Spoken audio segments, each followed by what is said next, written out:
On Friday, January 10th, 2003, 85-year-old Anime Branson was standing in her bedroom closet on the second floor of her large home in Madisonville, Kentucky. Madisonville was a peaceful coal mining town that residents had nicknamed the best town on earth.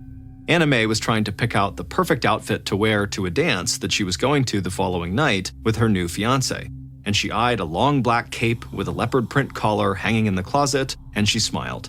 Anime loved clothes, and at 85 years old, she still enjoyed getting all dressed up. So almost every time she left the house, she wore high heels, a huge sparkling diamond ring, and a perfectly styled wig. In fact, Anime had built a reputation in town for dressing like a movie star for decades, and she wasn't about to give that up now just because some people saw her as an old lady. But Anime had not always worn fancy clothes and expensive diamonds. She was born in Madisonville in 1917, the oldest of 5 siblings, and she had a pretty traditional upbringing that involved going to church regularly and helping her parents look after her younger siblings. And most people in town had made their living from working in the Kentucky coal mines or from running farms. But as Anime grew up, she had discovered she was great with numbers and with money. And so at a time when there weren't a lot of career opportunities for women, she had dreamed of starting her own business someday. So after she had graduated high school and gotten married, she and her husband worked several different jobs and put away as much money as they could for the future. And then in 1950, when they'd saved up enough, they bought a Dairy Queen franchise and then opened the first fast food restaurant in Madisonville. And it turned out Madisonville loved Dairy Queen. And soon, Anime and her husband's restaurant was the busiest place in town, and they were bringing in more money than they had ever imagined.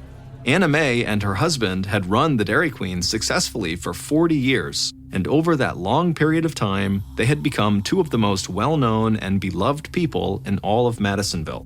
But then, in 1994, Anime's husband passed away, and she didn't want to run the restaurant without him, so she had sold the Dairy Queen and walked away a millionaire. At the time, most of her family had assumed Anime would retire, but she loved working and feeling like she was part of the community, so she had taken a chunk of the money she'd made from selling the Dairy Queen and invested it in rental homes and other real estate properties in the area. And so by now, she had been running her own real estate business for almost 10 years and had made a ton more money in the process. And she had no intention of retiring anytime soon. Back in the closet, Anime walked over to the shelves that held her large shoe collection. But before she could decide which pair of high heels she should wear to the following night's dance, she heard the phone ring in the bedroom. So she stepped out of the closet, walked across her room, and grabbed the phone on the bedside table. And right away, as she listened to the voice on the other line, a very concerned look came across her face. There was a man yelling at her on the other line, and Anime could not figure out what he was even saying. She asked the man to calm down and to please speak lower, but the man shouted that Anime needed to come to his house as soon as she could. And Anime finally recognized the voice. It was Robert Prince, a man who rented a house from her. So she asked Robert, what's wrong? What's going on here? How can I help? Then Robert got really quiet, and in almost a whisper, he said there were ghosts in his attic, and that Anime had to come get the ghosts out of there. Then Robert hung up on the other line, and Anime stood there in her bedroom with a stunned look on her face. She hung up the phone and sat down on her bed. Robert had always been a little weird and eccentric since he'd moved into one of her properties, but saying he saw ghosts in the attic was strange, even for him, and Anime didn't know how to handle it. She worried if she called the police about this, Robert might get in some kind of trouble, and she didn't want that. So she decided she would call to check in on him over the weekend and then maybe pay him a visit on Monday if she needed to. Anime took a deep breath and collected herself, but then a sudden knock at the front door startled her. And she laughed because she wondered if maybe one of her other renters was also coming to tell her that they had ghosts in their house too. So Anime got up and headed downstairs, and when she opened the front door, a grin came across her face. Because it was not a renter scared of ghosts, it was her nephew, Russell Winstead. Russell smiled and gave his aunt a big hug. He was 37 years old, 6 foot 1 inches tall, and his brown hair was just starting to turn a little gray. Anime's younger brothers and sisters all had children, so Anime had a bunch of nieces and nephews, and all of those nieces and nephews said Anime was like a second mom to them. And so, as Anime had gotten older, the ones who still lived in Madisonville made it a point to stop by regularly to check on her, and to make sure she wasn't alone too often in her big house. Anime and Russell walked into the living room and sat down on the couch. And right away, Russell asked her how the real estate business was going. And Anime just laughed and then told him about how Robert Prince, one of her renters, had actually just called and said there were ghosts in his attic, and so that was basically how the real estate business was going. But while Anime laughed, Russell didn't. He did not think it was funny at all. He said it sounded like the guy was seriously disturbed, and he told Anime not to go over to the house to see Robert by herself. He said if she really needed to see him, she should call him, Russell, or his dad, who was Anime's youngest brother, and they would go with her. Anime thanked Russell, but told him that really everything was fine, Robert Prince was harmless, and then she quickly changed the subject and asked how things were going with him. Russell filled her in on what his wife and kids were up to, and said they'd all see her at church on Sunday night, and then he also talked a little bit about how his work as a mining engineer was going. And then, after they talked a little while longer, Russell said he better get home for dinner, so he stood up, gave his aunt another big hug, and walked out. Once Russell was gone, Anime headed back upstairs into her closet to settle on an outfit for the big dance she was going to the next day. And then, later that night, as she got ready for bed, she thought again about that phone call from Robert, and suddenly it really wasn't funny to her. Much like Russell, she did think that, maybe something was wrong with Robert. Maybe he really was disturbed, and that she needed to be really careful with him and not be alone with him. But by the following night, Saturday night, Anime had put Robert and the ghosts in his attic out of her mind because she was having the best time she'd had in months, dancing with her new fiancé in an outfit that made her look like a movie star. The next day, on Sunday, January 12th, so 2 days after Anime got that call about ghosts from Robert Prince, she was attending evening services at the church that was right across the street from her house. And at around 7 p.m., the service ended, and Anime went to the lobby to say hi to some of her friends. And as she was there, her nephew Russell, who had visited her a couple days earlier, along with his wife and their kids, came over to talk to her for a bit. A little while later, Anime said goodnight to everyone, stepped outside, and walked across the street to her house. She was wearing a sweater, her diamond ring, and one of her capes. When she got home, Anime walked through the living room and back to the kitchen. She took off her cape and draped it over a kitchen chair. Then she made herself some soup and sat down to eat. But at 7:15 p.m., a few minutes after she'd begun eating, there was a loud knock at the front door. Now, visitors often stopped by to see Anime after church, so she didn't think anything out of the ordinary was going on. So she walked to the front of the house, she opened the door, smiled, and said hello to the visitor standing there.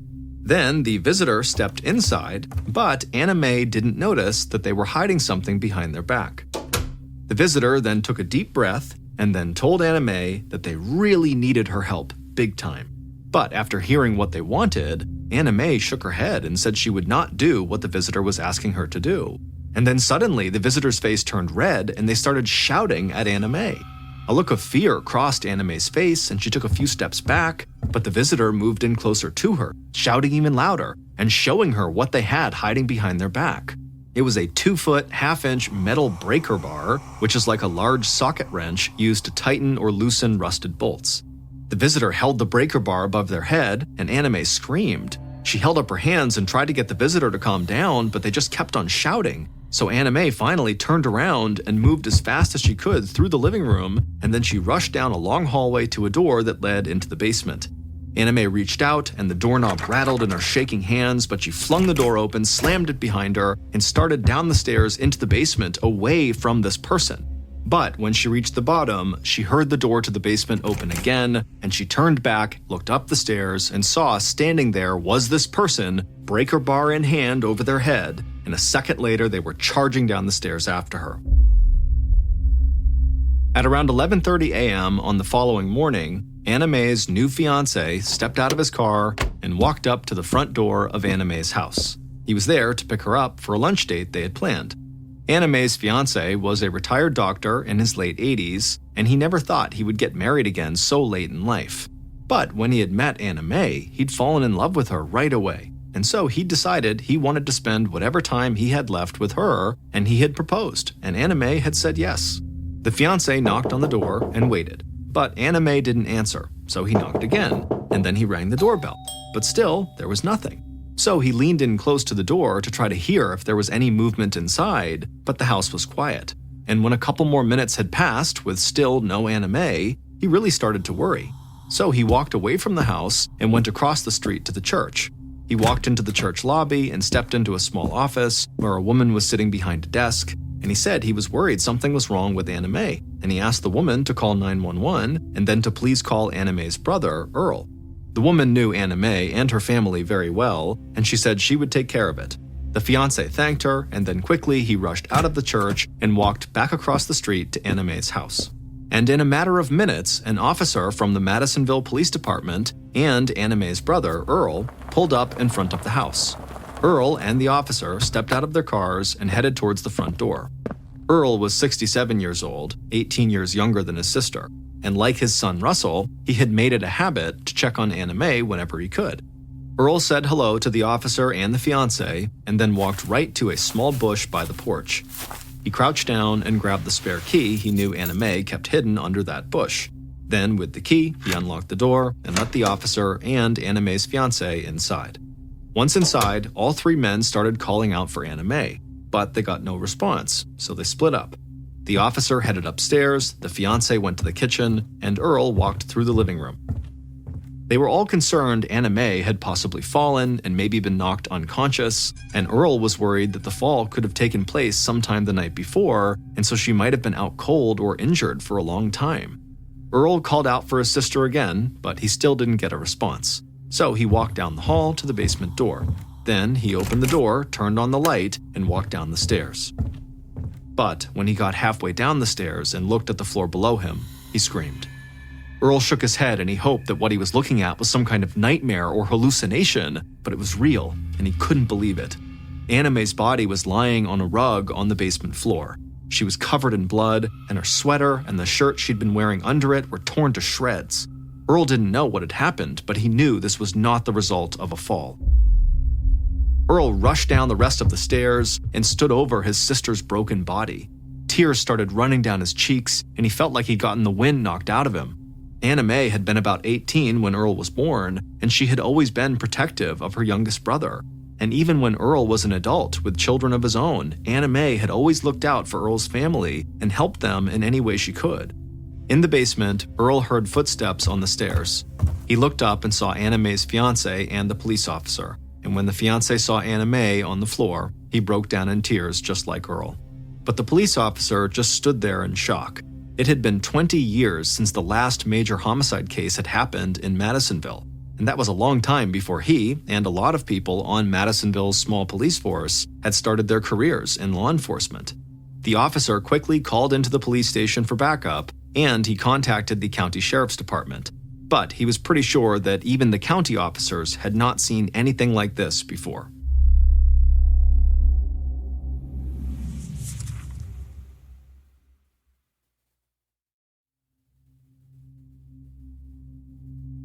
A few minutes after the call went out to the police and the sheriff's departments, Officer Kelly Rager of the Madisonville Police parked her cruiser in front of Anime's house. She stepped outside and right away felt a chill run through her body.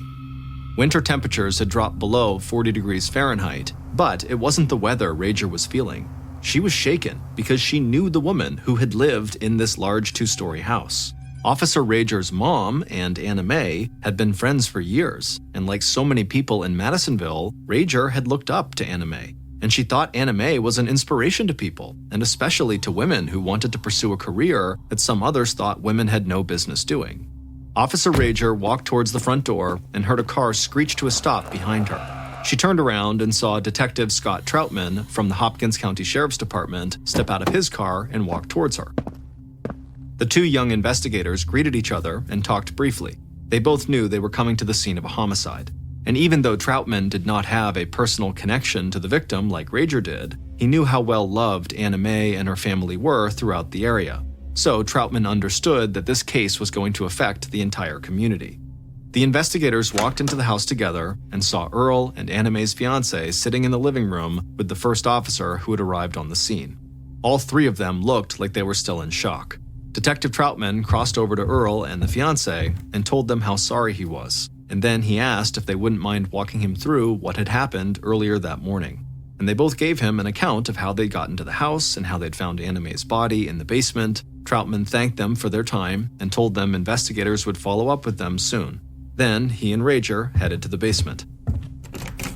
Anime had converted the basement almost into a small apartment. There was a living room with a comfortable couch, a bathroom with a shower in it, a washer and a dryer, and a small refrigerator and freezer. And when the investigators stepped into that basement, they saw Anime lying face down on a rug in front of the couch. But something immediately stood out to both of them. There was a pool of blood around Anime's body, but other than that, the basement looked totally clean. There was no blood spatter on the walls, the floor, or the stairs. The investigators knew they would have to do a thorough search of the basement, but at first glance, it looked like whoever had killed Anime had taken the time to wipe down the entire crime scene. Detective Troutman did a walkthrough of the basement while Officer Rager crouched down on the floor next to Anime's body to look more closely at the wounds. It was hard for her to concentrate because she couldn't understand how any human being could do something like this to a defenseless 85-year-old woman. But she took a deep breath and tried to leave her personal feelings aside and focused on finding evidence. And one of the first things she noticed was that Anime was still wearing her large, expensive diamond ring. To Rager, this all but ruled out the murder being the result of a robbery. Because why would a robber leave behind such an obvious, expensive piece of jewelry? Then Troutman called Rager over to him. He was down on one knee, leaning in close to the small freezer that was pushed up against one of the walls. So Rager stood up and walked away from the body, then she crouched down too next to Troutman, and he pointed out 2 streaks of blood on the freezer, the only blood he'd found in the basement other than the blood right around Anime. And Troutman told Rager that he thought there was something interesting about these streaks of blood. The streaks looked entirely different from each other. Troutman was not a blood spatter expert, but his first thought was that the 2 patterns had been made by 2 different weapons. And the idea that the killer took the time to use 2 separate weapons made him think they must have really wanted to inflict as much pain as possible, or that they had had a mental break and had gone into some kind of frenzied attack. And then, not long after the discovery of these unique blood streaks on the freezer, forensics experts from the county arrived, and they confirmed Troutman's hunch. They said 2 weapons had been used in the attack on Anime. And they also confirmed that someone had cleaned the crime scene, but must have just missed the marks on the freezer. And so while the forensics team did a thorough investigation of the basement and the body, Troutman and Rager went outside and interviewed neighbors to find out if anybody had seen anything out of the ordinary that morning or the night before. But the only information they got was that one neighbor thought she might have seen a truck parked in front of Anime's house on Sunday night, but she couldn't remember the make and model of the truck, so by the time the investigators left the scene later that day, they really did not have much to go on. They considered the possibility that Anime's fiancé might have committed the murder because the violence of the attack could indicate a crime of passion. But her fiancé was an old man who was not in the best health, and they had a hard time believing he had the strength to carry out the kind of attack that had taken place in the basement. So they knew they had to start looking for other potential suspects. So later that evening, several hours after the 911 call, investigators met with different members of Anime's family, and several family members said they knew who police needed to talk to. Robert Prince, the man who rented a house from Anime and recently claimed there were ghosts in his attic that Anime was responsible for. With information about Robert Prince coming from Anime's family, investigators focused their attention on him. And as they dug into his past, he quickly became their primary suspect. Police discovered that multiple people had filed assault charges against Robert, and some people who knew him said he had violent tendencies. It also turned out that Robert drove a truck that could fit the description of the truck Anime's neighbor had claimed to have seen outside of her house on the night of the murder. And then, investigators got a piece of bizarre news that made Robert look even more guilty. One of Anime's nieces told police that on the afternoon of January 12th, just a few hours before Anime was believed to have been murdered, Robert Prince had come to the niece's house. And when she had opened the door, he was holding a DVD player, and he said he had to sell the DVD player because he needed some fast cash so he could get out of town. The niece was not interested in buying this DVD player, and so she had sent Robert away, and she hadn't really thought much about it. But when she learned he was a suspect in her aunt's murder case, she wished she had said something to the police right after Robert had showed up at her door. So at this point, investigators believed they had more than enough to bring Robert in for questioning and to get a search warrant for his house. Now, the initial search of Robert's house did not turn up any evidence linking him to the murder, but investigators still saw him as their primary suspect. And so, a couple of days after the murder, Robert arrived at the police station for questioning. And from the moment he walked inside, he was on edge. He talked almost non-stop as he followed an officer into a small interrogation room where Detective Troutman was waiting. In the interrogation room, Robert sat down at a wooden table across from Troutman, and right away, Robert's eyes began darting left and right, left and right. Robert had long brown hair and a large, thick beard. But what stood out to Troutman immediately was that Robert's right arm was in a sling. Troutman sat quietly for a minute and watched Robert shifting in his chair and looking over his shoulder. Then Troutman asked Robert if he was right or left-handed, and Robert said he was right-handed. Troutman did not let his face give anything away, but he wondered if maybe Robert had injured his right arm while attacking Anime, and that was why it was in a sling. Then Troutman leaned in and asked Robert about his past assault charges, but Robert got really angry and said he would not talk about any of them. So, in a calm voice, Troutman said that was fine, and he did his best to get Robert to relax. And then he asked Robert to talk about where he had been on the day Anime had been killed. Robert shifted some more in his chair and then started tapping his left hand on the table. Troutman just kept looking at him, patiently waiting for him to respond. And finally, Robert did. He said he had been traveling to Tennessee that day, so he'd been out of the state. Troutman nodded and then asked if Robert had any proof of this trip. Robert tapped on the table even louder and looked around the room some more. Then he faced Troutman and he said he'd stopped at a convenience store in a small town in Tennessee and that someone from that store might remember him. Troutman knew Robert was acting very strange and suspicious, but the detective was not ready to totally condemn the man just because of odd behavior in an interrogation room, a place where lots of people, guilty and innocent, can act very strange. Troutman knew it would take some time, but he was confident he could track down that convenience store Robert had mentioned in Tennessee and find out if anyone had seen Robert there on the day of Anime's murder. And so, for the time, police would keep Robert at the top of their suspect list, but they didn't have enough evidence to actually hold him. So they told him not to leave town, but he was allowed to go. And over the next few days, while they looked into Robert's alibi, investigators tried to expand their suspect list. But even though the investigation was really just getting started, Anime's family was already worried that law enforcement was not moving fast enough. On Friday, January 17th, 4 days after Anime's body had been discovered, friends and family attended Anime's wake, and the wake gave them all a chance to share stories about how much Anime had meant to all of them. And after the wake, Anime's brothers and sisters and their kids went to Earl's house. They sat together in the living room and talked about some of their favorite memories of Anime. None of them could believe what had happened, and even though she had been 85 years old, they talked about how they'd always thought she would just live forever. And she had been so full of life and energy that they couldn't imagine what their family and what the town would be like without her. But as much as they wanted to focus on Anime's life, they couldn't help but start to talk about the murder investigation. Many of them believed Robert Prince was the most logical suspect, but talking about Robert led to a discussion of all the other people who rented homes and properties from Anime, and they started to wonder if the killer could just be anyone who might have gotten behind on rental payments. And if the list of suspects really was that long, the family worried that the local police and sheriff's department were not up to the task in front of them. And over the course of the week, no new information came in, and police still didn't have any evidence that would actually link Robert to the murder. So Anime's family started to fear that maybe they had been right about the police, and they hated the idea that Anime's killer was still walking free.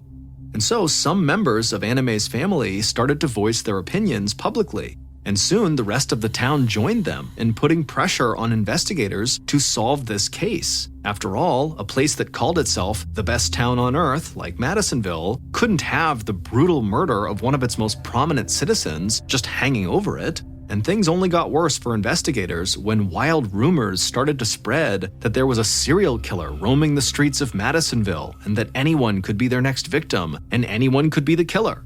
Detective Troutman, Officer Rager, and the rest of the investigative team felt the tension growing in town. They'd only been working the case for about a week, but they were already getting loads of calls from residents day in and day out. Some of the calls were from people who thought they might have information that could help. But a lot of the other calls were just people demanding to know what police were doing to solve the murder and to make their town safe again. And so, as they tried to push the investigation forward and keep the town residents calm, Detective Troutman and Officer Rager both began to have a thought that they couldn't shake. They believed the extreme violence of this crime suggested the attack on Anime had to have been personal, and they were almost certain that there had to be some piece of evidence connecting Anime to her killer somewhere in her house. They just needed to find it. In late January, so over a week after the murder, Officer Rager returned to Anime's house. The investigative team and forensics experts had searched the entire house and had combed the basement for evidence multiple times, but Rager believed there was a chance they had overlooked something in the large house.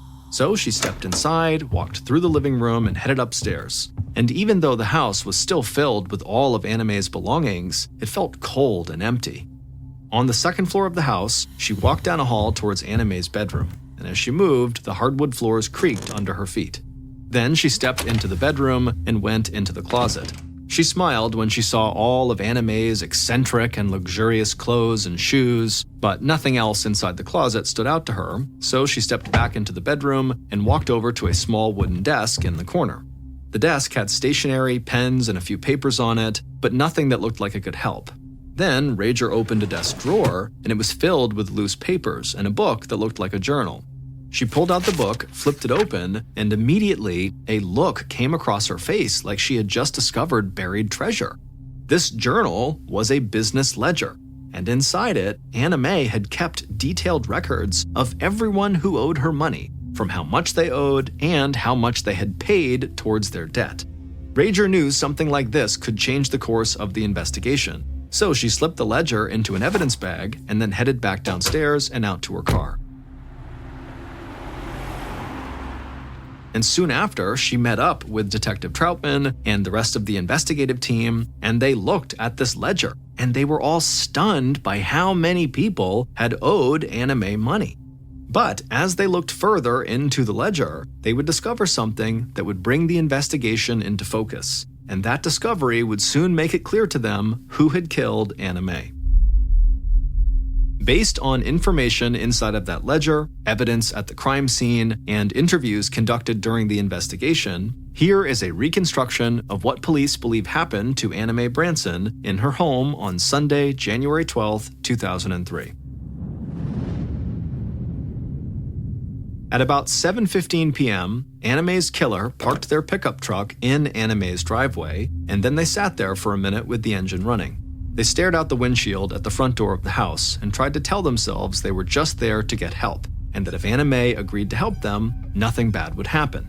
The killer turned off the engine, reached over to the passenger seat floorboard, and grabbed the 2-foot metal braking bar that was propped up against the seat.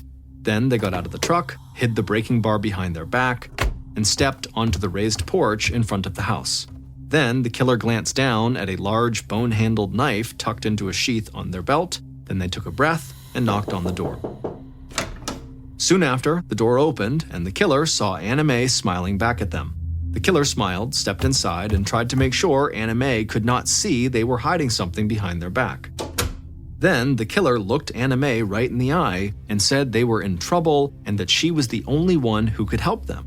But Anime did not want to hear it, and she said she did not want to help. So the killer started yelling at her and said she had to do what they were asking, but Anime started backing away and told the killer to leave. So the killer screamed that they just needed help, but Anime kept shouting right back that they just needed to leave. And the killer's head started pounding, and Anime's voice was making the pain worse, so the killer finally pulled out the breaker bar from behind their back and held it over their head in a threatening manner.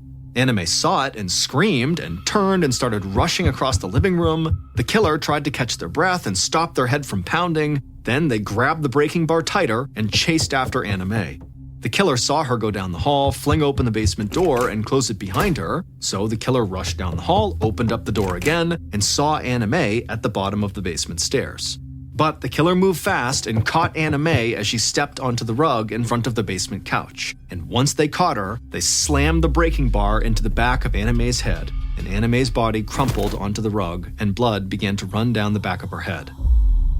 Then the killer tossed the breaking bar to the floor and stood over Anime. The killer couldn't believe Anime had not been willing to just do what they had asked. The killer's whole body started shaking and they clenched their teeth. Then, almost unconsciously, they reached down and unsheathed the bone-handled knife on their belt, and then they crouched down above Anime. The killer grabbed her by the hair and slashed the knife across her throat. Then the killer raised the knife up and began screaming and driving the knife over and over and over again into Anime's back. Even though Anime wasn't moving, the killer didn't stop, over and over and over.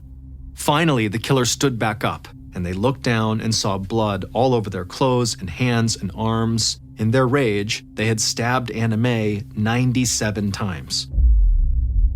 The killer walked slowly away from Anime's body over to the washer and dryer.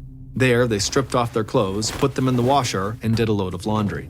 Then they walked into the basement bathroom, started the shower, stepped in, and washed all the blood off.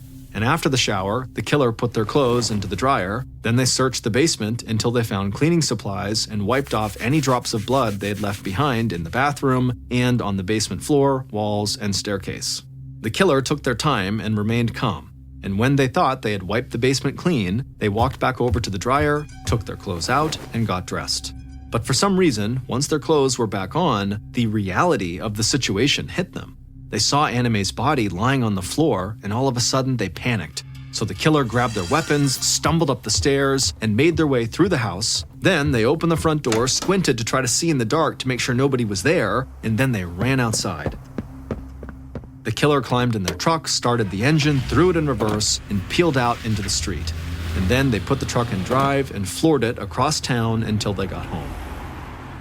And at 9:15 p.m., 2 hours after the killer had gone to Anime's house, the killer walked back into their own home and tried to act like nothing had happened and just sat down casually on the couch. Then the killer's wife walked into the room and told him that she and the kids had really enjoyed catching up with his aunt, Anime, that night at church. And the killer said, "Me too." Russell Winstead, Anime's nephew, the one who had come by and been so concerned about Robert Prince and his ghosts, had been the one who murdered his aunt, the woman he said was like a second mom to him. It would turn out the ledger that investigators found in Anime's house showed that over the course of the past year, Russell had borrowed tens of thousands of dollars from Anime. And that information had led police to investigate Russell's finances, but they didn't just discover that Russell was in significant debt to his aunt. They discovered he was leading a full-blown double life. Unknown to any of Russell's family, including his wife, he had a severe gambling addiction and was having an affair with a casino waitress. And from Russell's financial records and interviews with that waitress, investigators found out that Russell had visited casinos in Kentucky, Indiana, and Illinois 236 times in the past year, and that he had been known to lose over $30,000 on some of those visits. And when Russell's gambling losses started to affect his family and his everyday life, he had turned to his rich aunt, Anime, for help.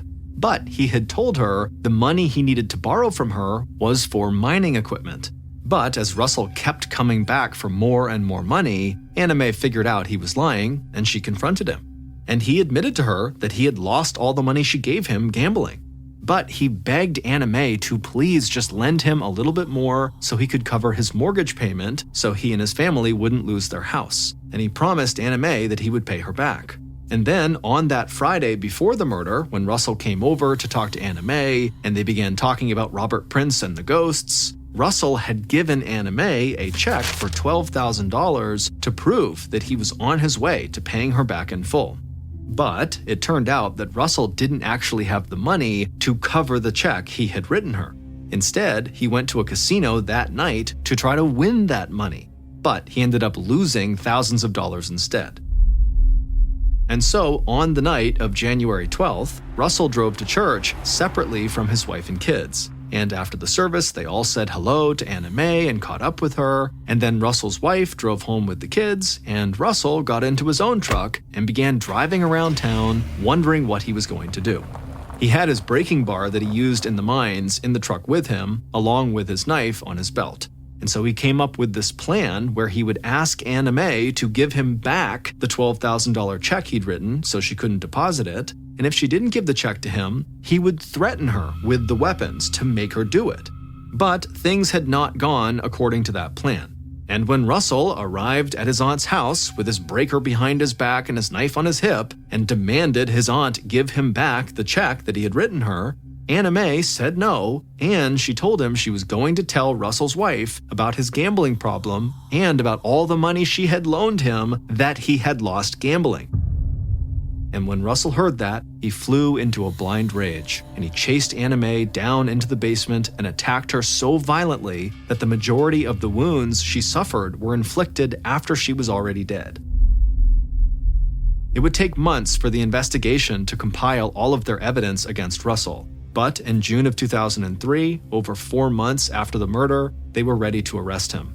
But when authorities moved in on Russell's house, they discovered he had fled the country to Costa Rica, and they learned that Russell's father, Earl, was sending money he had inherited from his sister, Anime, the woman Russell had murdered, to financially support Russell in Costa Rica. But with the assistance of Costa Rican authorities, U.S. federal agents were able to track Russell down, and he was arrested in Costa Rica, walking out of a casino. Russell was extradited to the United States, convicted of murder, and given 2 sentences of 25 years to life with a chance for parole in 2049. Earl would plead guilty to hindering apprehension, and he was given 2 years of probation. Anime Branson is buried in Kentucky, and her family and members of the community still visit her grave often, over 20 years after her death.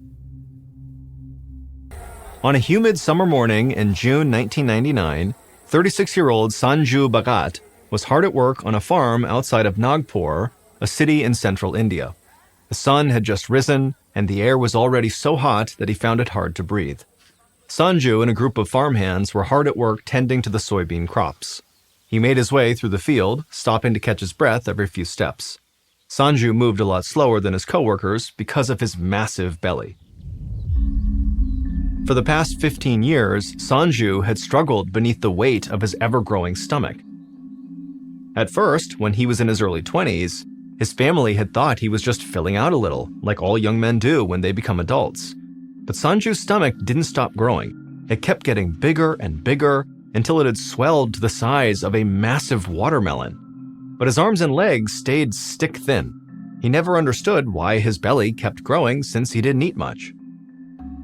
By the time Sanju reached his early 30s, he was in constant pain, and his family desperately wanted him to see a doctor. But he couldn't afford to take time off of work.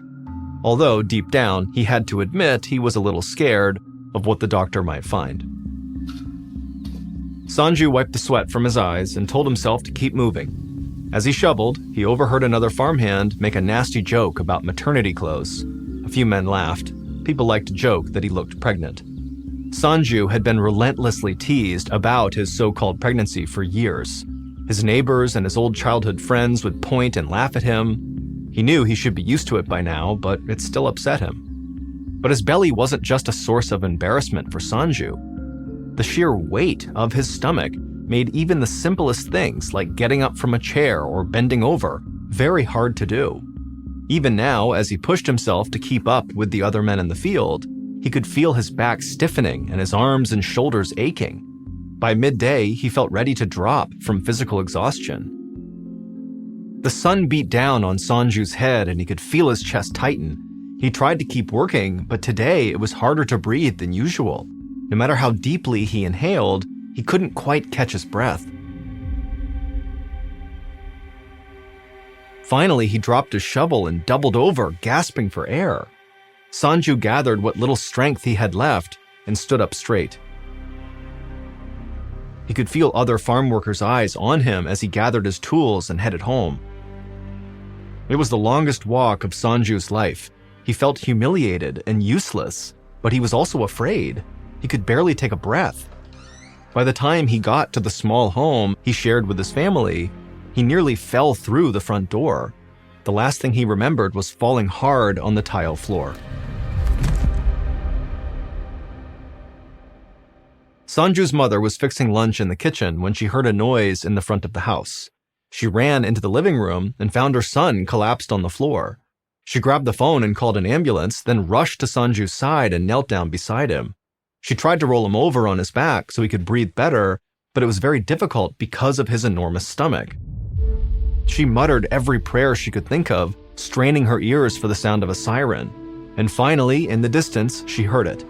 By the time the ambulance pulled up in front of their home, Sanju was barely breathing. The paramedics quickly assessed Sanju's condition. They put an oxygen mask on him, then strapped him to a gurney and loaded him up into an ambulance. Sanju's mother wanted to go with him, but the nearest major hospital was in Mumbai, an 11-hour drive from Nagpur. All she could do was watch as the ambulance sped away with her son.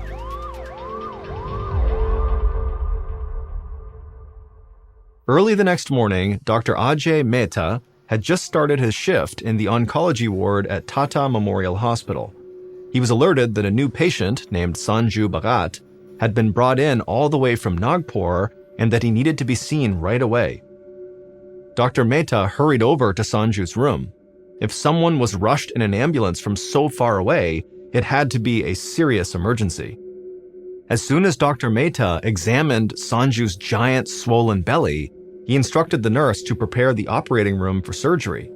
Dr. Mehta was a specialist in tumor removal, and he was certain that Sanju had a massive tumor in his stomach, possibly the biggest one he'd ever seen. The tumor was likely pressing against Sanju's diaphragm, which was why he couldn't breathe. And given how big it was, and Sanju's weakened condition, the tumor had to be removed immediately. While another nurse prepped Sanju for the operation, Dr. Mehta gathered his surgical team and headed to the operating room. As they sterilized their hands and put on clean scrubs, Dr. Mehta warned them that the tumor's sheer size would make this a very challenging operation. There was a risk of damaging the soft tissue in Sanju's stomach, his nerve endings, or blood vessels. In the worst case, the surgery could cause severe internal bleeding or even death. A few minutes later, Sanju was wheeled into the operating room on a gurney. Once he was under anesthesia, Dr. Mehta called for a scalpel. He placed one hand on Sanju's stomach for leverage, then he cut into Sanju's belly. After the blade broke through Sanju's skin and opened up his chest area, Dr. Mehta expected to see blood and a bright red mass of cancerous cells. Instead, gallons of thick, yellowish fluid gushed from Sanju's stomach, spilling onto the floor. The entire surgical team gasped. Dr. Mehta jumped out of the way, trying to avoid the surge of bile. It had a foul odor that made everyone in the room start to gag. Nurses ran toward him with towels, trying to sop up the putrid-smelling liquid. While they cleaned up the mess, Dr. Mehta remained calm and carefully inserted his hand into Sanju's stomach to locate the tumor. At first, all he felt was thick jelly-like fluid sliding between his fingers. Then he grazed something unusual. His eyes went wide as he dove a little deeper. His palm wrapped around something soft, but with a brittle core. He realized this was not a tumor. Whatever was in Sanju's stomach had bones, a lot of them. Dr. Mehta's jaw dropped as his hand explored the object floating in Sanju's stomach. He grabbed onto one of the tiny bones and began to slowly pull it up and out of Sanju's stomach. As he lifted the bizarre object into the air, he could hear more gasps from everyone in the room. Dr. Mehta could hardly believe his eyes. What he was looking at shouldn't be possible. He had never seen anything like this in his entire medical career. He placed it on a medical tray for analysis and turned back to Sanju. Thankfully, he had survived the operation. But Dr. Mehta couldn't help but speculate how something so strange could have gotten inside of Sanju. A few hours later, Sanju awoke in a hospital bed. His stomach was sore, but when he moved his hand to grasp his belly, he looked down in shock. The giant lump was gone. He ran his hand over his flat stomach. He hadn't seen it like this in almost 20 years. He took a deep breath and smiled as he felt his chest expand. He couldn't believe he could breathe again without any pain. Just then, Dr. Maeda appeared in the doorway to Sanju's room with a very serious look on his face. He confirmed that the surgery was a success, but as Dr. Maeda explained what they had found inside of his body, the smile slowly faded from Sanju's face. The object Dr. Maeda had removed from Sanju's stomach was a ball of pink flesh with a tuft of dark brown hair growing along one side. 2 fully formed feet protruded from either end. In the middle was the beginning of a jawline. But what Dr. Maeda couldn't forget was the fully formed human hand that was attached to this ball of flesh. It was what he had grasped in a gruesome handshake when he lowered his hand into Sanju's stomach. The hand had fingernails protruding from it. The nails were so overgrown they almost looked like tiny claws. A grayish-yellow tube grew out of the center of the fleshy mass, connecting it to Sanju's stomach. Dr. Maeda told Sanju that the surgical staff had witnessed one of the rarest medical conditions on Earth. In a way, Sanju had been pregnant, not for the 16 years that his belly was protruding, but since before he was even born. The hairy, mutated lump he had removed was Sanju's twin. Sanju was a victim of an incredibly rare condition called fetus in fetu, which means fetus in fetus. When Sanju and his twin were first conceived, they started out as identical twins, which is when a single fertilized egg splits into 2 embryos. But something went wrong during that division, and the cells that became Sanju's twin latched onto his embryo.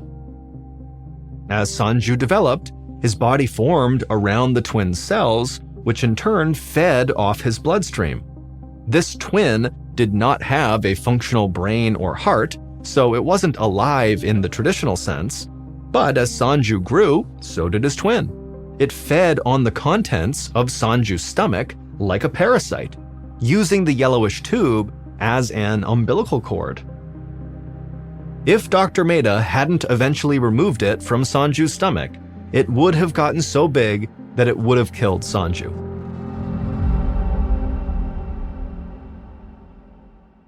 Sanju recovered physically from the surgery in just a few weeks, but when he returned to Nagpur, he was upset to find that his neighbors still made fun of him. Word had spread in the news about what had been inside of his stomach. Instead of calling him pregnant, now he was the man who gave birth to his brother.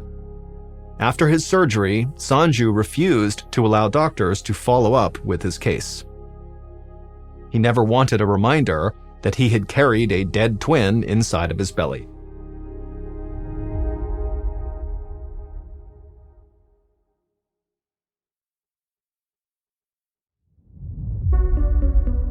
The next and final story is called One by One.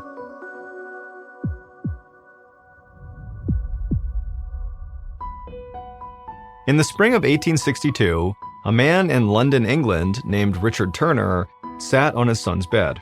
He held the sick little boy in his arms and spooned some medicine into his mouth.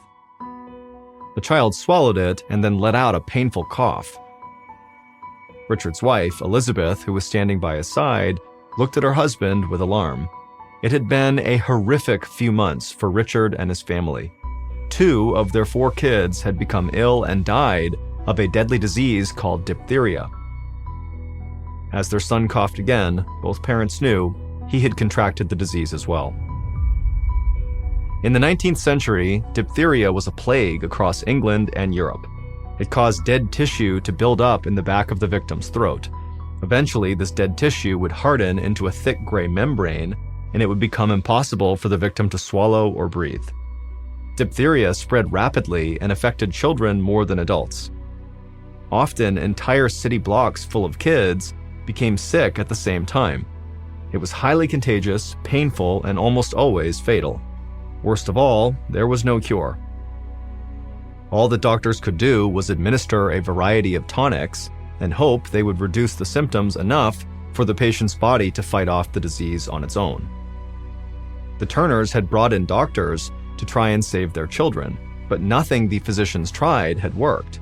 Now, all Richard and Elizabeth could do was watch helplessly as their third child got paler and weaker from the lack of oxygen.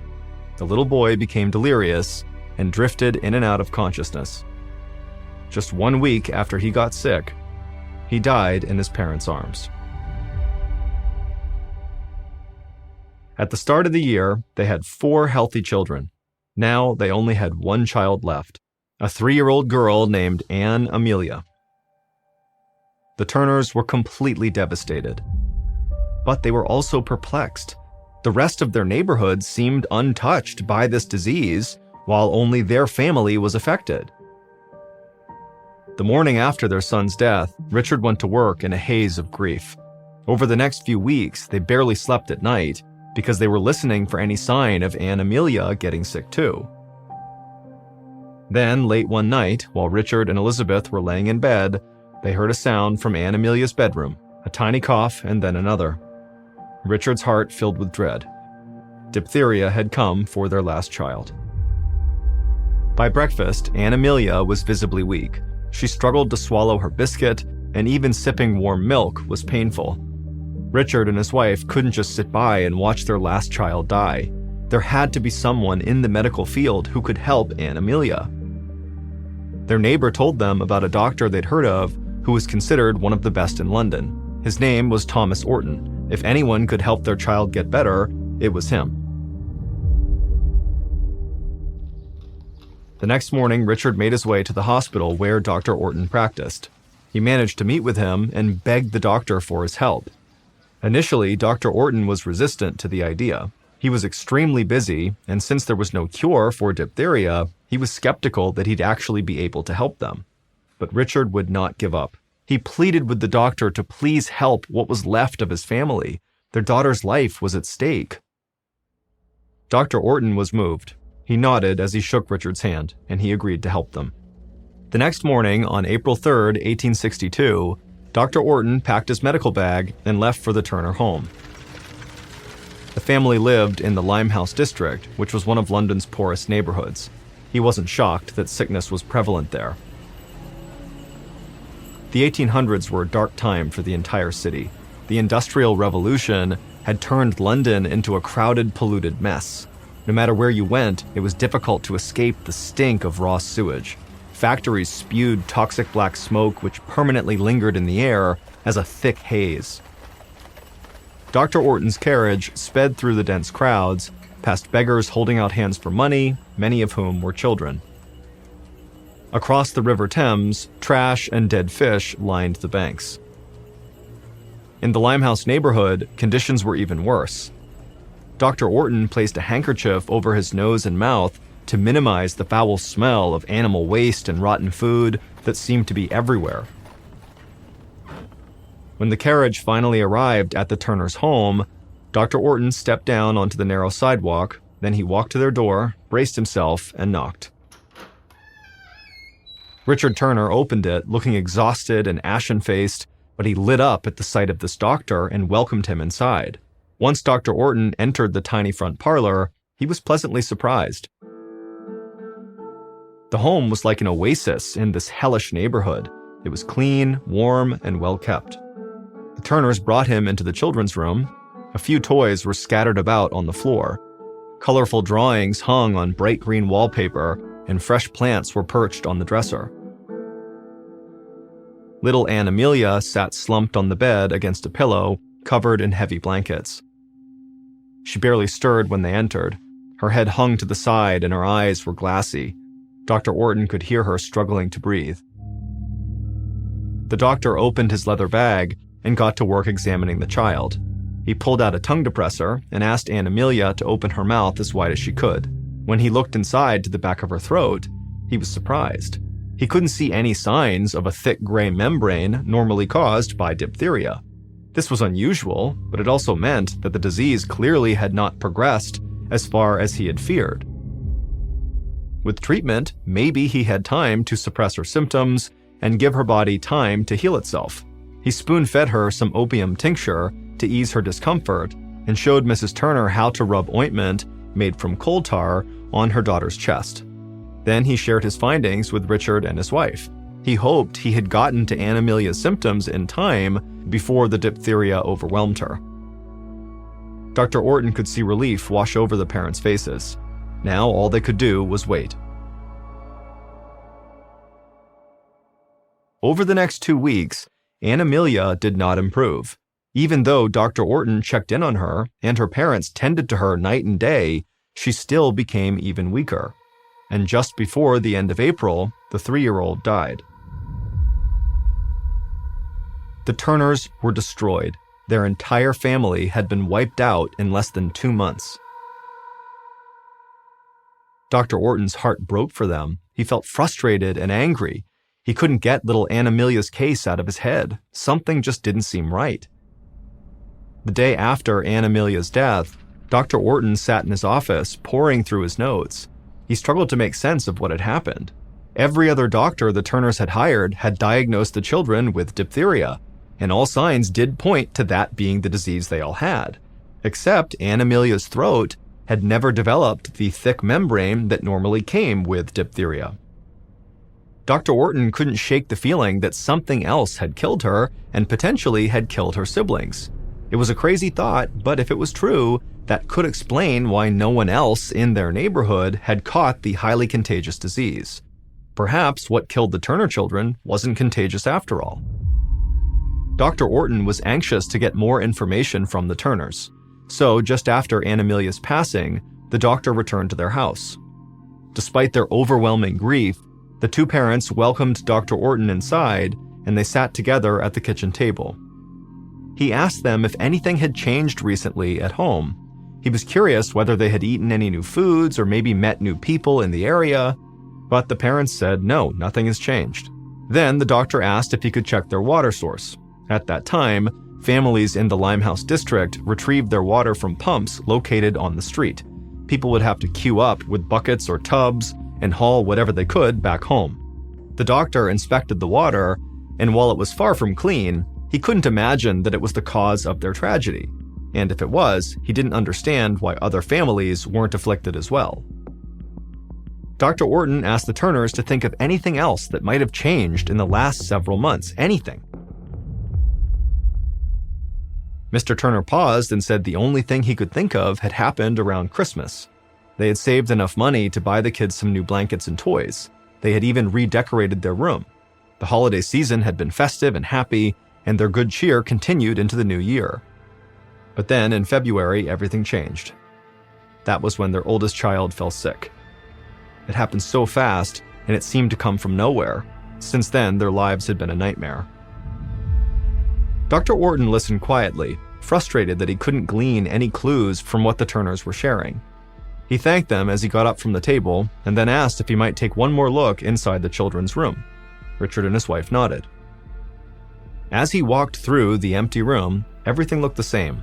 The toys were still on the floor, the bed had the same blankets neatly pulled back.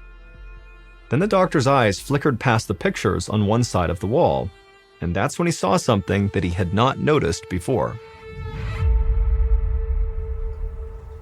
A few hours later, Dr. Orton was sitting at a table in a dimly lit pub just around the corner from his office. Across the table from him was Dr. Henry Letheby, who was a professor of chemistry and taught at the most prestigious hospital in the country, the London Hospital. As they sipped whiskey, Dr. Orton told him about the diphtheria diagnosis of the Turner children. He described how none of the treatments had improved Anamelia's symptoms. Then he described how her throat had never been scarred by the leathery membrane that was so common in diphtheria. Dr. Letheby agreed that a number of things seemed suspicious, but if it wasn't diphtheria, he had no idea what else could have happened. That's when Dr. Orton shared what he had seen in the children's bedroom and why he thought it could explain the tragedy that had fallen on the Turners. Dr. Letheby thought it was a long shot, but he was intrigued by Orton's theory, and he agreed to help him test it. Anamelia had not been buried yet, so the next day, Dr. Orton ordered a tissue sample to be taken from her body. Then he sent that sample to Dr. Letheby for analysis. In the meantime, he ran some tests of his own on the unusual thing that he had discovered in the children's bedroom. A few days later, Dr. Letheby and Dr. Orton compared notes. They now understood the cause for the rapid and tragic deaths of the 4 Turner children, and it was not diphtheria. It all started just before Christmas. Richard and his wife wanted to make the children's room as festive as possible to celebrate the holiday season. So one Saturday, they decided to shop for new wallpaper and selected a pattern that the whole family loved. It was intricate and beautiful, and best of all, it was a stunningly bright green. The color was actually called Shayla's green, named after the designer. The shopkeeper told them it was a top seller at their store. When Richard put the paper up on the walls, the room was transformed. The 4 children were overjoyed.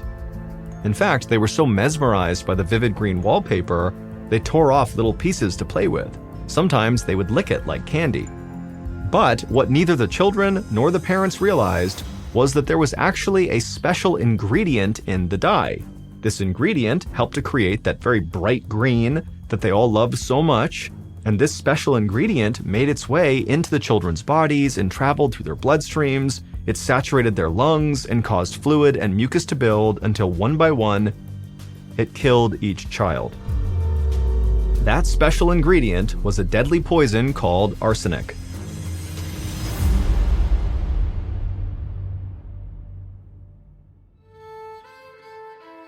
When Dr. Orton had returned to the children's room days before, he noticed that pieces of the wallpaper were missing.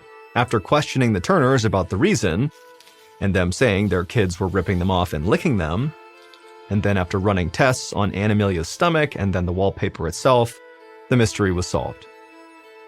At that time, arsenic was used in all kinds of household products, from women's makeup to children's toys to dye for all sorts of fabric. And it was in low enough doses that at the time it was considered safe to touch. But that brand of wallpaper was the exception. Word soon spread across England about what happened to the Turner children. Dr. Orton's discovery sparked a national outrage, and concerned parents protested for the wallpaper to be banned. Dr. Orton campaigned for years until eventually the manufacturing of arsenic-based dyes was stopped. Thanks to Animelia, many children's lives were saved.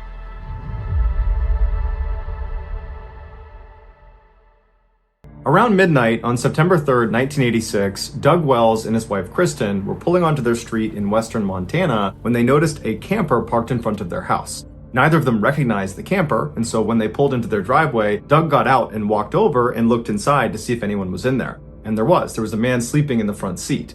Doug didn't wake him up. Instead, he went back to his wife, they talked about it, and they decided that this man must have just randomly parked in front of their house, and that most likely the next day he would leave. And so the couple went inside their house and they began getting ready for bed. At some point, Doug rounded up all the trash inside of the house and was going to bring it outside to put into the trash bin.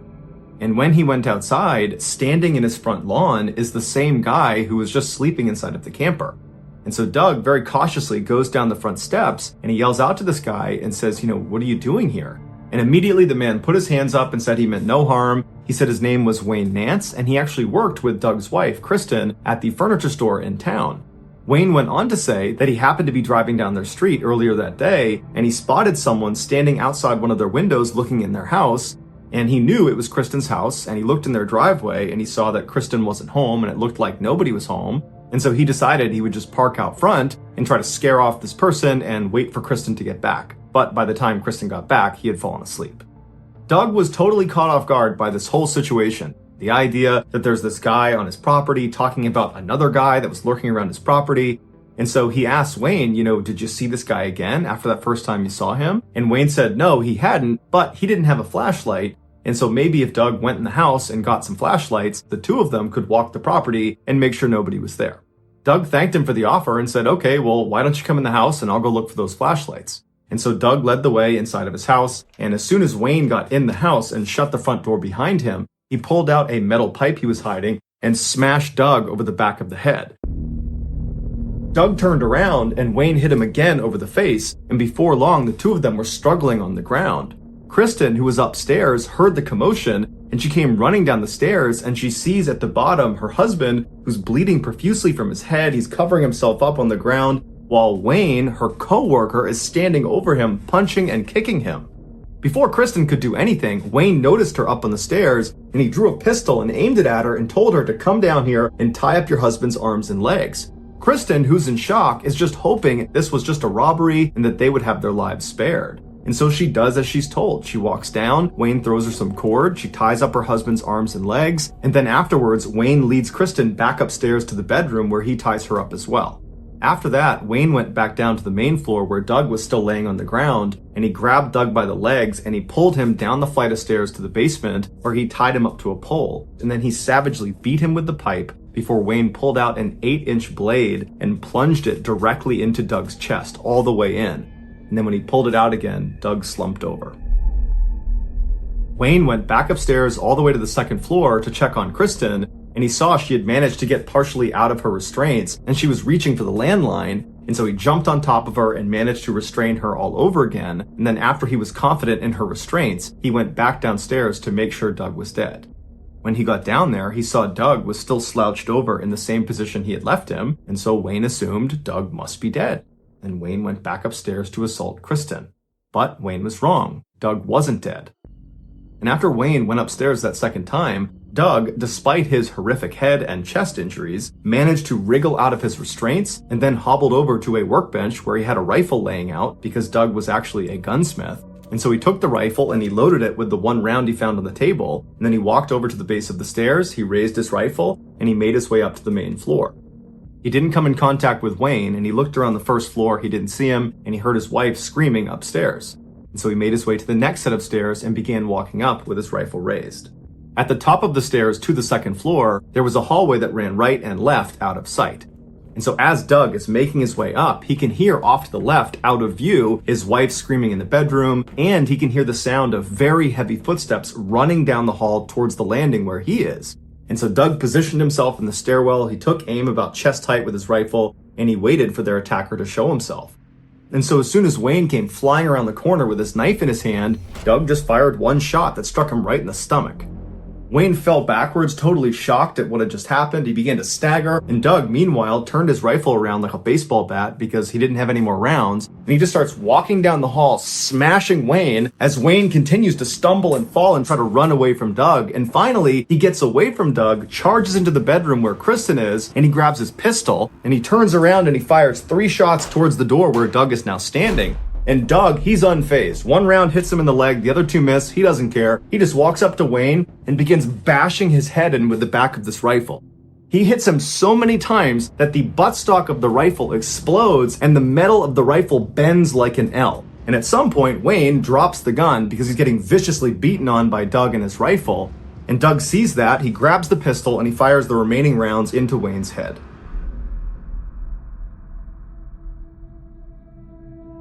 Police and paramedics would show up shortly thereafter, and Doug, Kristen, and their attacker Wayne were all rushed to the hospital. Doug and Kristen would make full recoveries. As for Wayne, he would die the following day from his injuries. After the incident, the police investigated Wayne Nance to see who this guy was, and they discovered that almost certainly he had been a serial killer that was connected to at least 6 cold case murders from 1974 to 1986. But because Wayne never confessed to any of these murders before he died, the true number of people he killed is still unknown.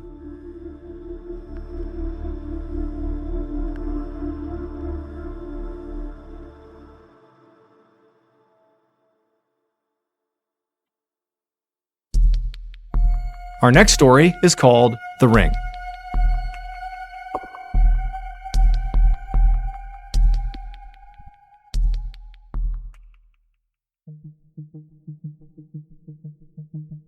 In May of 2011, 27-year-old Michalina Lewandowska was surprised when she got a text message from her on-again, off-again boyfriend, 27-year-old Marcin Kasperzak. The pair had actually previously been engaged and had a 3-year-old son together, but they just could never seem to make it work for longer than a couple of months at a time. In the text message, Marcin was asking Michalina if he could take her shopping, something he knew she liked to do. As for Michalina, lately she had been turning down requests like this one from Marcin, and she was inclined to at first, but their son was already being looked after by her mother, and Michalina didn't have plans that day, and so she thought, you know what the heck? And so she said yes. So Michalina took a shower and got ready and even put on her engagement ring that Marcin had given her, and then she waited by the door. A little while later, Marcin, who was an aspiring bodybuilder who had become addicted to taking steroids, showed up at her Huddersfield, England home. Michalina opened the door, Marcin came inside, and then as soon as the door shut behind him, he tased Michalina, he jumped on top of her, and then he bound and gagged her. And then once she was restrained on the ground with no idea what was going on, Marcin opened the front door and waved down to his car that was parked on the curb, and one of his friends, this 18-year-old named Patrick, came out and walked up to the house and came inside. And then Patrick and Marcin worked together to cram Michalina into this small, rugged cardboard box. And then once she was forced inside of there, they closed it up, taped it shut, and then brought the box down to the front of the house and put it into Marcin's trunk. And then Marcin and Patrick hopped in the front two seats of the car and drove off. Once they reached the outskirts of town, they parked in a parking lot right next to this huge forest. And from there, they took the box with Michalina inside of it and 2 shovels and walked into the woods, and at some point they left the path and walked way away from where anybody would normally be until they felt like they were far enough away that no one would see them. And at that point, they put Michalina down, and then using their shovels, they dug a grave. Once it was deep enough, they put Michalina in her box inside of the grave, and then they covered her back up with dirt and then put a 90-pound log on top of her. And then the 2 of them just walked away, leaving Michalina to die.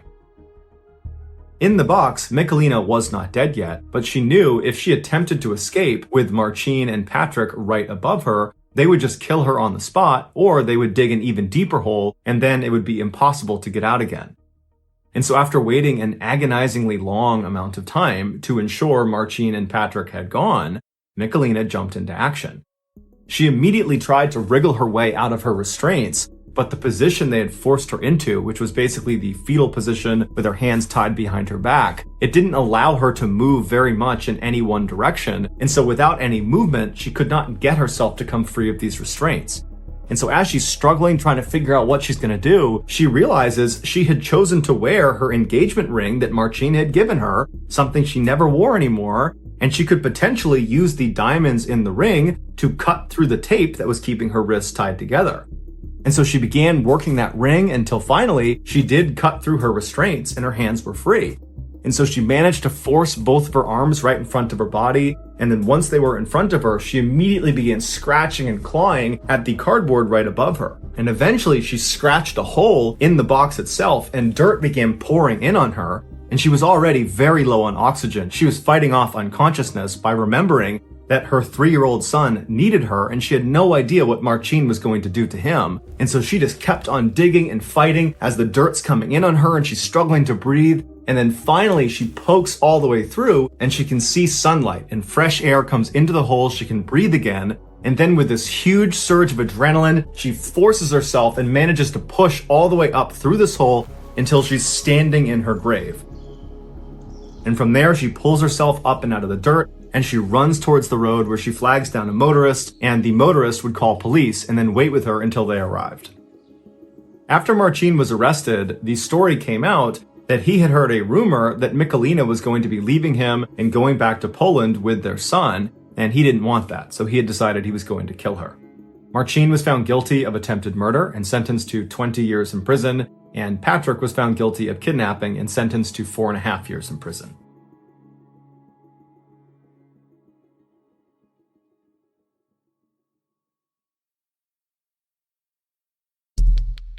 The next and final story of today's episode is called Strange Calls.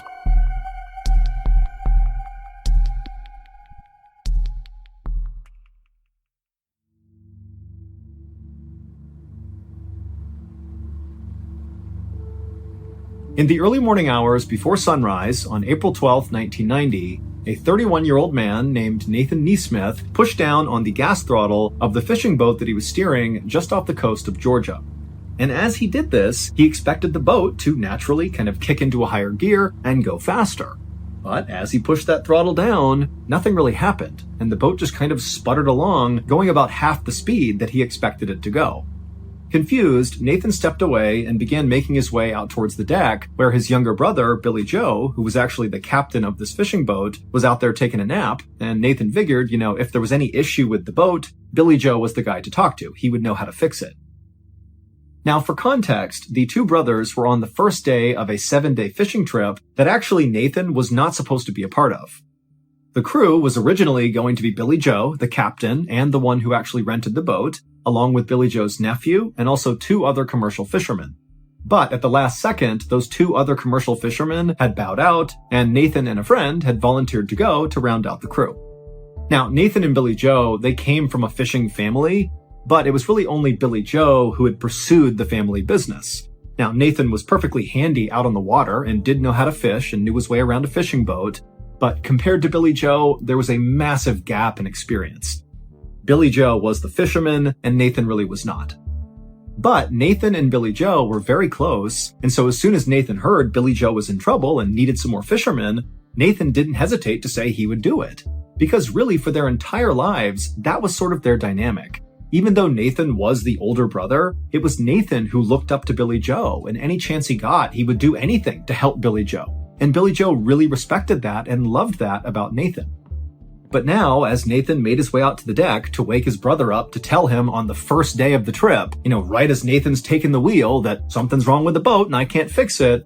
And also, Nathan was enormous, like 250 pounds, well over 6 feet tall. He was huge, this big physical presence, but he really was not mechanically savvy at all. And so again, Nathan is sort of feeling like, sorry, and also maybe even second guessing whether or not it was even a good idea for him to have come along. If he can't even fix a minor issue with the throttle or the engine, what's he doing here? But when Nathan woke up his younger brother and explained the issue, Billy Joe was not upset. He was like, okay, we'll go down below and we'll take a look at the engine and make sure everything is okay. However, when they went down and Billy Joe opened up this hatch to look at the engine, smoke immediately came out, and it was very clear to Billy Joe anyways, that this was not like a minor issue. Something seriously was wrong with the engine. This was a big problem. And so Billy Joe began cussing, he's totally frustrated, and he just told Nathan to, go down below and tell the other 2 to wake up and come help. And so huge Nathan turned around and went down into the bunk room down below, and the second he got down to that level of the fishing boat, he just stopped. Because there was at least a foot of water in the hallway and in the bunk room when he went inside. And so Nathan screamed at the other 2 fishermen to get up. And so they got up and they're looking down, they're seeing all this water. And so they're starting to panic. And Nathan, he goes back upstairs and he yells to Billy Joe, who's dealing with this engine issue, that in addition to that, it appears the boat is also sinking. And so Billy Joe is like, get buckets, go down there and start bailing out the water. I'm going to call Mayday. And so Billy Joe runs back up to the steering wheel. He grabs the radio. And Nathan and the others can hear him yelling over and over again, Mayday, Mayday, Mayday! And as that was happening, Nathan and the other 2 fishermen put on their life vests, grabbed buckets, and went down below to begin manually bailing out the water. But the second they got down there, it was very obvious the water, wherever it was leaking into this ship, was coming in way faster than they could potentially bail out. But they kept doing it, getting the water out as fast as they could, trying to stay calm. They can hear Billy getting more and more frantic, yelling Mayday over and over again. And then all the lights inside of the ship began to flicker, and then they went out, and they were cast into total darkness. The engine basically had stopped, and it was just silence, just the sound of water rushing into this boat. Also, Billy Joe had stopped yelling Mayday because clearly the boat had lost power and the radio didn't work. And unfortunately, before the power cut out, nobody had heard any of Billy Joe's Mayday calls. So nobody knew where they were, nobody knew they were sinking, and without power, they had no way to communicate to anybody. They were totally alone. So Nathan, Billy Joe, and the others did the only thing they could do. They went up to the main deck, they grabbed their inflatable life raft, they blew it up, chucked it over the side, they grabbed as many supplies as they could, put it in the raft, they all made sure they had all their flotation on, and then they jumped into the life raft, abandoning the sinking fishing boat. Now, once all 4 men were safely inside of this life raft, they were not as panicked as you might think they would be, because they had put enough food and water in this raft to last them at least several days. They all again had their life vests on, so proper flotation, and even though nobody responded to those Mayday calls, it wasn't impossible to think that maybe somebody had heard the Mayday calls and they just had not called back. Maybe there was a rescue operation coming to their location right now. They didn't know. But it felt plausible that they could be rescued. They would just need to kind of ration out their supplies and stay optimistic. However, their optimism quickly faded when after only being in this life raft for 30 minutes, right as the sun was starting to come up, Nathan began to hear a strange sound. It was coming from somewhere in the life raft. He couldn't quite place the sound, and so at first he kind of tried to ignore it, but then he noticed the life raft was becoming softer, and then he realized the sound he heard was a small hiss. The raft had a leak. And even though the 4 men were able to trace the sound of this leak to the actual puncture, they didn't have a patch kit or any meaningful way to patch up this hole. And so all they could do was just put their hands over this leak and do their best to seal it. But it didn't stop the air from coming out. It just delayed it. And so over the next hour, again, as the sun is just coming up on the second day of their big fishing trip, the raft finally completely deflated, and all 4 men were suddenly bobbing in the freezing cold ocean, surrounded by the wreckage of their sinking fishing boat. And so eventually, the men grabbed the biggest piece of wood from the wreckage that came floating by, and it was buoyant enough that it kind of served as like a makeshift raft, but it wasn't buoyant enough to hold all 4 of them at once, which meant, they had to take turns resting on this raft, and then they'd have to get back in the ocean and kind of wait their turn again. Totally miserable. And as this was happening, they just stared at the hull of their sinking fishing boat that was still poking up out of the ocean, just drift farther and farther away from them because the current was pretty strong. And as they watched their ship just kind of disappear into the distance, and they're just kind of drifting out into the middle of the ocean, they were all just stunned into silence. They could not believe how this had happened and so quickly. And also, what were they going to do? They're in the worst possible situation here. It just didn't seem possible that they could actually survive this. Now, for reference, even though the men had salvaged a lot of their food and water from the sinking life raft, and they had their flotation devices on, that didn't protect them from hypothermia. It wouldn't matter if it was super warm outside. What mattered is the ocean was really cold. And because they couldn't stay on that raft, they had to keep cycling through, going back in the ocean over and over again. It was just a matter of time before they would get hypothermia. And sometimes hypothermia can kick in just a couple of hours. We're not talking days here. This is going to be quick. And all these guys knew that. And so as these men were forced to have these really morbid discussions around who's going to stay in the water and who's going to stay on the raft, Nathan made a drastic decision. Nathan, being by far the biggest physically out of the 4 men, he knew that if he wasn't there right now, the other 3 could easily fit on their makeshift raft and stay out of the water, delaying hypothermia, thereby increasing the odds that they got rescued.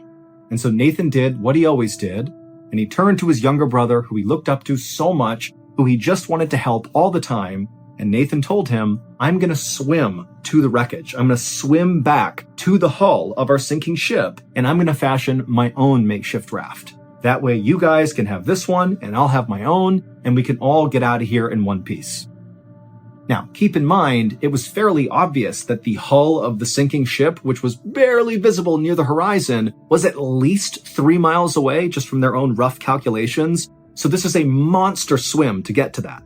And so immediately, Billy Joe and the other 3 were like, no, that is a suicide mission. You cannot do that. Do not swim to the hull. You're not going to make it. Now, just to give some additional context here, if you're not familiar with just how challenging swimming in the open ocean is, I'm going to give you my limited experience. So when I was in the military, we had to do 1 5.5-mile open ocean swim, and then also we did a whole bunch of 2-mile ocean swims. And even though we were allowed to use amazing wetsuits and fins, we had a swim partner with us, we had the land nearby to use as a reference to make sure we're going the right direction, we had food, we had water, we were in great shape. Even with all of that, open ocean swims are miserable. You get all the salt in your mouth and your nose, you start cramping and chafing. It takes hours and hours and hours to swim some of these distances, and you're constantly fighting against the waves. It is an absolute chore swimming in the open ocean, again, even with all the right stuff in place. And you got to remember, Nathan is this big guy, he's got this big bulky life vest on that's going to make it hard to swim. He doesn't have fins, he doesn't have a wetsuit, and he's got no landmarks around him, to make sure he's going in a straight line. Typically, when you're swimming in the ocean, you're constantly looking at the land or some other landmark to make sure you're going in the right direction. He wouldn't have had that. And also, it's this unknown distance he's covering, and there could be predators in the water. There's so many barriers here that basically there was like a 0% chance this swim would be successful. But Nathan totally understood what he was really doing here. He didn't really know if he was actually going to make it to that boat. Frankly, that was not really the point. what he was really doing was choosing to sacrifice himself to potentially save his brother and the other two. And so even though they were telling him, do not go, do not swim in that direction, you're not going to make it, Nathan just turned to his brother Billy Joe and said, I love you. And then he turned and began swimming. And by some miracle, 11 hours later, right as the sun was setting, Nathan was still alive and still swimming, and he did reach the sinking boat that still had its hull poking out of the water. Now, when Nathan got to the sinking ship, he was almost dead from dehydration, from hypothermia. I mean, he's miserable, but he's made it to his destination completely against all odds. He climbed up onto this hull, and he found a spot on the hull of the ship that supported his weight, and he managed to tie himself using some rope or maybe his life vest to the hull, so he was anchored in place. And then he didn't get to sleep, because the whole time he's thinking, this thing could sink under the water at any point, and it will drag me with it because I'm tied to it, or he could just drift off of it if his rigging kind of came undone, if he was asleep. And so all night, beyond exhausted, he's just holding on to this hull. Not really sure what's going to happen, but here he is, just waiting it out. And then finally, when the sun came up that next morning, as Nathan looked around him, he's in the middle of the ocean, he sees in the direction he had come from, this pillar of smoke coming up over the horizon. And so Nathan, he rubs his eyes, he can't believe it, he's thinking, there's no way, there's already a ship out here, we're in the middle of nowhere. But sure enough, slowly but surely, this massive freighter ship came into view that was very far away. It's not near Nathan, but he can see it clear as day. And where this ship was basically circling was roughly where he believed his brother and the other two fishermen were still floating. And so he's thinking, oh my goodness, the freighter is going to save them, and then it's going to come save me. And so Nathan just clung onto the hull and watched as this freighter made these big, slow loops right around that same area. And then the freighter came to a full stop, and it appeared to lower something down into the water. It seemed very much like a full-blown rescue operation.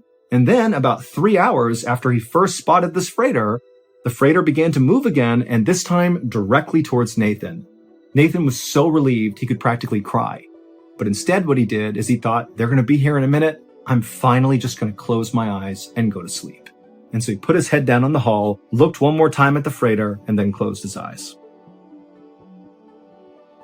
Now, Nathan would be rescued, but it would not be by that huge freighter ship.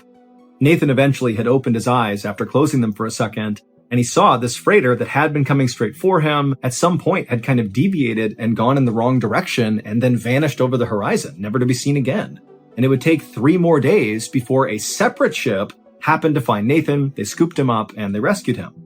But even though Nathan had been really crushed when that freighter had gone the wrong way, he held on to this idea that, that freighter had clearly rescued his brother and the other two fishermen, and certainly, even if they couldn't find him, they would go back and they would tell the authorities that Nathan is out there, he swam back to the hull of the ship, we gotta go find him. And so certainly a rescue effort would be on the way, and it was true. A rescue boat had come out and found Nathan, so everything seemed to be tracking.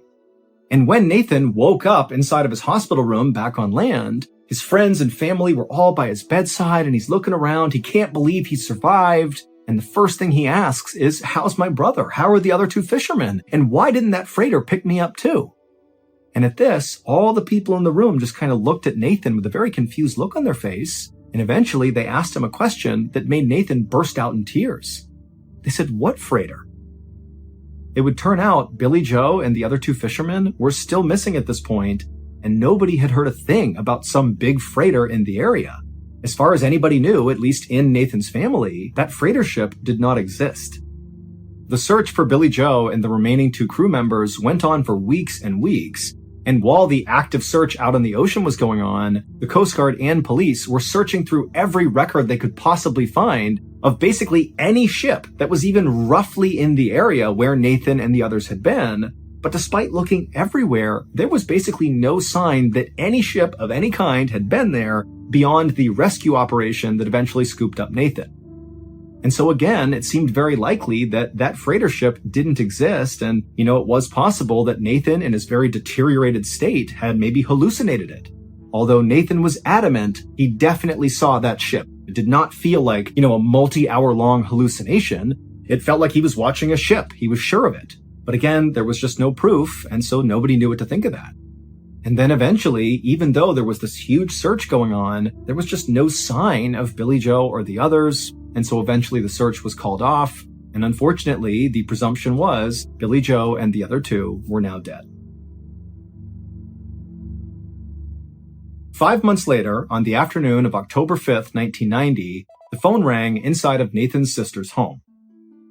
Now, by this point, the victims' families had all tried to sort of restart their lives following this tragedy, but deep down, none of them could truly accept that Billie Joe and the other two fishermen were just gone. They just couldn't do it. It was too soon. It felt like, any moment they were going to get news that, they had been rescued by some freighter ship or something. And so anytime a phone rang in any of these families' homes, it's like they would rush to the phone with the sense of hope that this time it's going to be different, their loved ones are going to be okay, only to obviously be crushed when that was not the case. But on this day, on October 5th, that phone call that came through in Nathan's sister's home, that one was different. When Nathan's mother picked up this phone call in Nathan's sister's home, she answered it and said hello, and right away she thought, oh, this has to be a wrong number, because the person who was calling was speaking in rapid Spanish and she didn't understand what they were saying. But as she was about to hang up, the caller, intermittently throughout their rapid Spanish, began saying something in English that Nathan's mother could understand, and it totally shocked her. The caller kept saying Nathan's sister's name over and over again, followed by Nathan's sister's phone number, like on repeat, the name, the phone number in English over and over and over again. And Nathan's mom is so caught off guard by this that she just listened, not even sure what to do, and then before she could ask any follow-up questions, the caller cut the line, and the phone call was over. And then a few minutes later, another phone rang in a home that was not far away from Nathan's sister's home.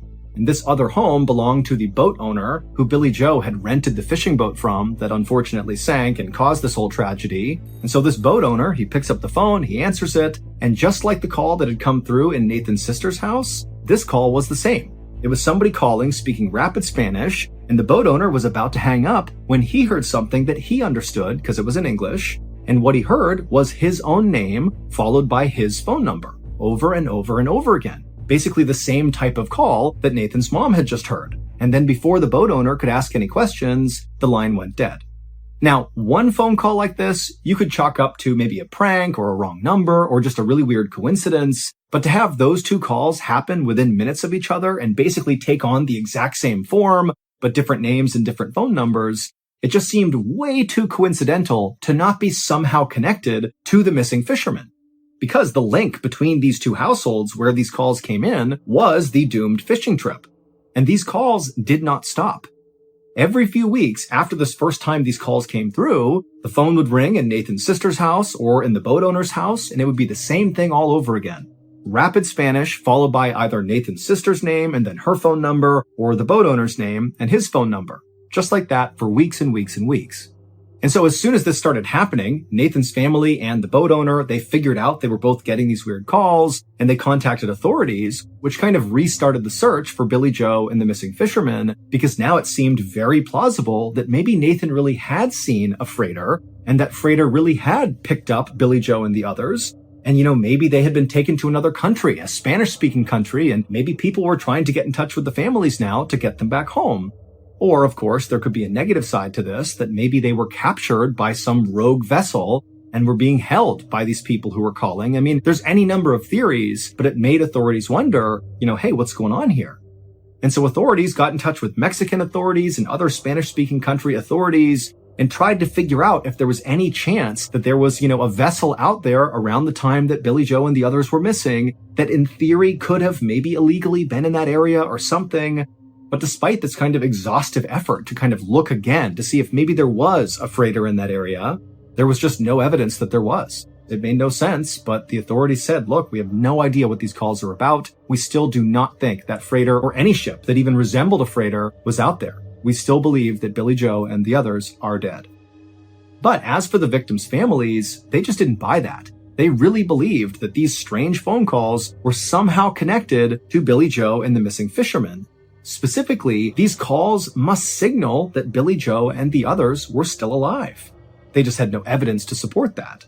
That is, until March 6th, 1991, so almost a year after the doomed fishing vessel sank and Billie Joe and the others went missing, On that day, the phone rang inside of Nathan's sister's home, and she answered it, and it was the voice who spoke in rapid Spanish, but this time they spoke in perfect English, and all they said was, "I'm bringing him home."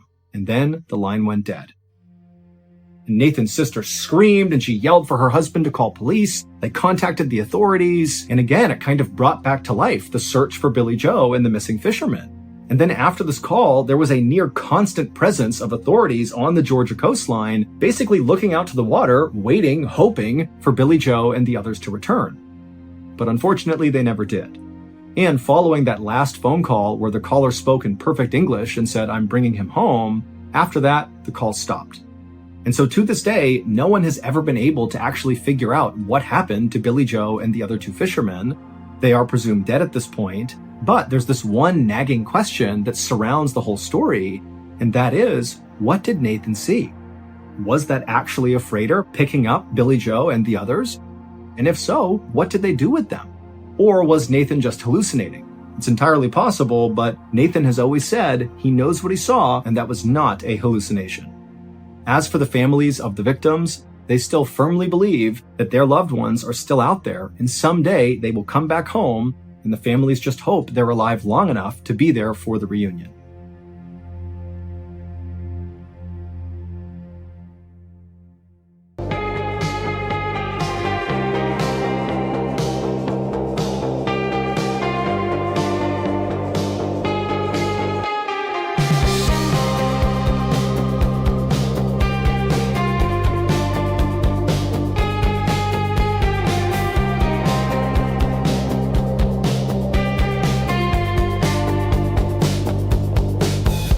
Soft wind curls around your face, shadows bend in the harbor's grace. Your voice drifts like a midnight tide, pulling me where the dark can hide.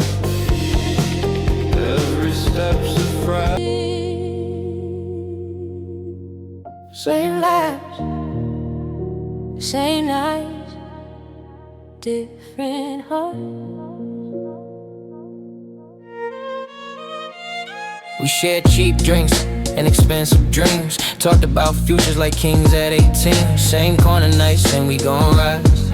Same hunger burning behind tired eyes. Back then, loyalty didn't need proof. Just eye contact, silence and truth. Now success made the room feel strange. Same faces but the energy changed. They clap with one hand, text with another. Smile in public, doubt undercover. I didn't lose friends, I lost illusions. That's part of growth, not confusion. A quick note about our stories. They are all based on true events, but we sometimes use pseudonyms to protect the people involved, and some details are fictionalized for dramatic purposes.